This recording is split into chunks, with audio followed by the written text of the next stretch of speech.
Криминални групи од подземјето вршат притисок врз пратеници од власта да не гласаат за предвремени парламентарни избори, обвинува лидерот на опозицијата. Постоеле здраворазумни народни избраници и од редовите на СДСМ, кои знаеле дека единствен излез за Македонија се избори во најбрз можен рок, потенцира Христијан Мицкоски, но како што ги нарече полукриминални групи поддржани од владеачките партии вршеле жесток притисок врз нив да го променат своето мислење. Не би имало човек во парламентот кој не посакува, рационален човек кој што сака добро на Македонија, а да не посакува избори, но оние полукриминални групи кои што високото раководство на СДСМ и ДУИ ги контролираат и се дел од македонското подземје, веќе почнуваат да вршат притисок врз тие пратеници.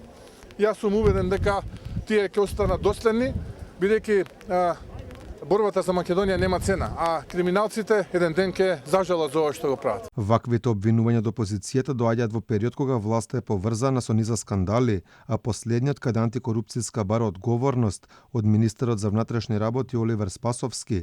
Тој не реагирал навремено за техничкиот преглед на автобусот на Беса Транс, кој во Бугарија изгоре со 45 лица.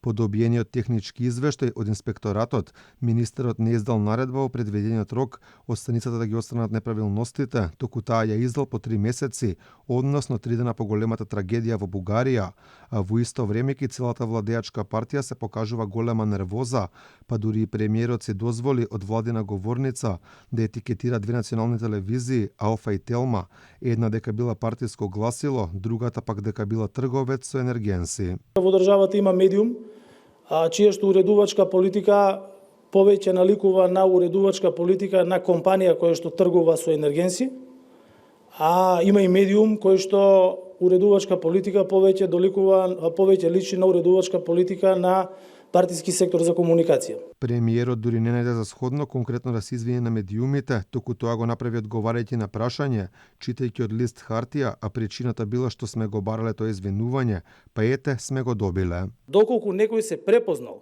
во тоа што го кажав, иако е тоа вистина, и при тоа има потреба од извинување, тогаш го има моето извинување. Покрај Ковачевски нервозата во однос на медиумите ја покажува и коалицискиот партнер Али Ахмети. Според него Алфа и Телма биле антиалбански медиуми.